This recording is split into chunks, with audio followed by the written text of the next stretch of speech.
You have analyzed to some degree of detail various religions, the Islam, the Hinduism, Judaism, and even atheists. Is it a question of equality of religions, or do you reckon that there is a case for supremacy of one religion against another? Thank you. The brother asked a very good question, that is there a question of supremacy of one religion over the other religion? Basically, what is the meaning of the word religion? Religion means a way of life. I rather believe what the Quran says. Rather than talking about supremacy, the Quran says, "Ta'alaw ila kalmatin sawa'in bayna bainakum." Come to common terms as between us and you. If there is a question of supremacy, then each one will try and prove that religion is the best. So rather, the Quran advises when we speak with people following other religion, is "Ta'alaw ila kalmatin sawa'in bayna bainakum." Come to common terms as between us and you. My intention is to let all the Hindus and Muslim brothers and sisters understand the correct concept in these two great religions. So the major difference between the Hindus and the Muslims is, the common Hindu says that everything is God. We Muslims say everything is God's, G-O-D with an apostrophe S. The major difference is the apostrophe S. If we can solve this difference of apostrophe S, the Hindus and the Muslims will be united. My request to the Indian government and to my dear Hindu brothers and sisters is that you should revive Sanskrit. It's my humble request to the Indian government and my Hindu brothers and sisters. You learn Sanskrit. Only if all the Indians, the Hindus and the Muslims, if we go back to the scripture and follow the scriptures, we'll be a superpower, we'll be far superior to the Americans, far superior to America and the European countries, inshallah. Allah says in the Quran, in Surah Anam, chapter number 6, verse number 108, revile not those, abuse not those who they worship besides Allah. Abuse not those who they worship besides Allah, lest in their ignorance they will abuse Allah subhanahu wa ta'ala. Our Quran does not give you permission to abuse, revile, criticize gods who they worship besides Allah, lest in their ignorance they will abuse Allah subhanahu wa ta'ala. Islam is the only non-Christian faith which makes it an article of faith to believe in Jesus Christ, peace be upon him. No Muslim is a Muslim if he does not believe in Jesus Christ, peace be upon him. We believe that he was one of the mightiest messengers of Allah subhanahu wa ta'ala. We believe that he was the Messiah, translated Christ.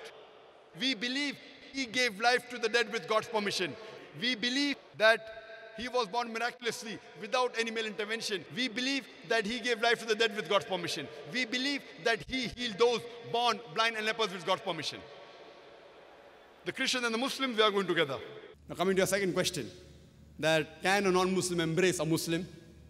Or can a Muslim embrace a non-Muslim? Brother, alhamdulillah, there's no problem at all. Our beloved Prophet Muhammad sallallahu alaihi wasallam, he embraced many non-Muslims. Our Sahabas, irrespective whether black or white, rich or poor, yellow or brown, king or pauper, there's no problem, alhamdulillah. This is good. It shows universal brotherhood. There's no problem at all, brother. Embracing, you can very well embrace, a Muslim can embrace a non-Muslim can embrace a Muslim. There's no verse in the Quran Hadith which says that Muslim and non-Muslim can't embrace. This is a misconception.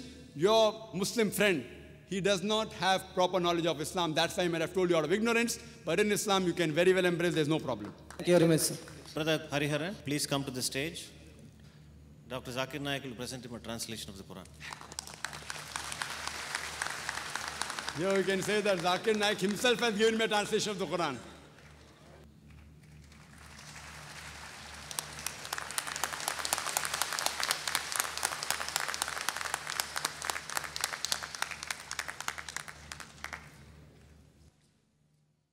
So if any human being gives up blood to any other human being and saves a life, whether Muslim gives to a Hindu or a Hindu gives to a Muslim, that person has saved the whole of humanity. As far as the general dealing is concerned, in day-to-day life, which does not directly concern harming your iman, then how you deal with a Muslim, you have to deal the same way with a non-Muslim in general day-to-day dealings. And there are many Muslims who say, he's a non-Muslim. So if I cheat him, it's not a problem. Islam does not give you permission to cheat anyone, whether they're Muslim or non-Muslim. Islam does not give you permission to deal unjustly, whether the Muslim or with a non-Muslim. It's the same. In fact, I say we should go a step further so that they're impressed with our religion. They're impressed with our deen. Allah says in the Quran, in Surah Isra, chapter number 17, verse number 70, وَلَقَدْ كَرَّمْنَا بَنِي آدَمَ. We have honored all the children of Adam. Whether you're born in a Hindu family or Christian family or Muslim family, if you're a Bani Adam, if you're a human being, you have been honored. And last but not the least, people cannot take the law in their hand. They cannot kill other innocent human beings, even if they belong to the same community who has done injustice on you. I have hundreds of non-Muslim friends, mashallah, hundreds. Hindus, Christians, many. And almost all that I know, they respect me, mashallah. They know that I'm a da'i, I speak about the religion. Yet, alhamdulillah, they respect me. This soul's name is Yogananda.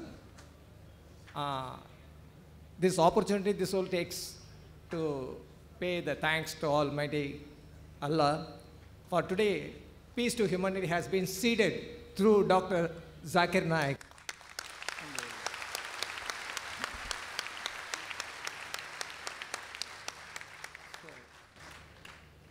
Peace to humanity for the Hindu-Muslim unity. So, thanks very much for your very great effort he has taken by going through all the Vedas and other things. Really big task he has done. And it will be very good for the peace to humanity for the future. Okay, thank you very much. Thanks Allah. It is estimated by 2020, India would be a superpower. If all the Hindus and Muslims, if we live together, if we love each other harmoniously, we may have our differences. The differences will be there. We live with our differences, but we love each other and we live peacefully and harmoniously. Again, India will be a superpower.